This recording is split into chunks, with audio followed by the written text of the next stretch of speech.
Let's go. Ayun, Pomeranian niya nagsiselos. Oh. Sandita kay Ate Madam. Pag sinabi kong let's breeding go. tayo ng Pomeranian. Ayan na. Eh? Pag sinabi ko kay... Ito yung mga long-coated chihuahua niya kaganda. Oh. Ayan, oh. Yung mga Pomeranian. Kaya breeding tayo dito. Ganda. Hey. Oh. Matapang. Matapang to. Matapang. Mabait siya. Ayan, nagmano dito. Napagod siya sa kakulitan niya, oh. Ganda, ang gaganda nila. Ito, ganda nito, oh. Yan ang anak mo yung mga yan. Quality yung mukha lang nito. Ang ganda. Galing sa kwansa.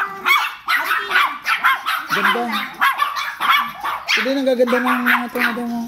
Ano kala ko Japan na siya. Kaya tahimik. Sabi niya. Hindi ako masyado nakakakita niya. Ngayon lang nakita ng mga ganyan. Kala mo Rottweiler mo. Oo.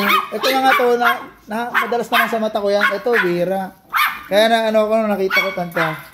Yan, pag-i-start ko siya yan. Ganda.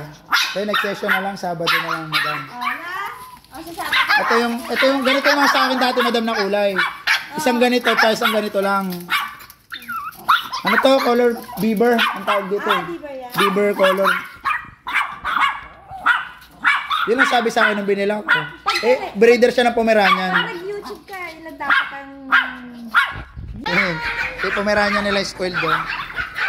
Mga small type na ano, Pomeranian. Kami ah. Hoy! Hoy!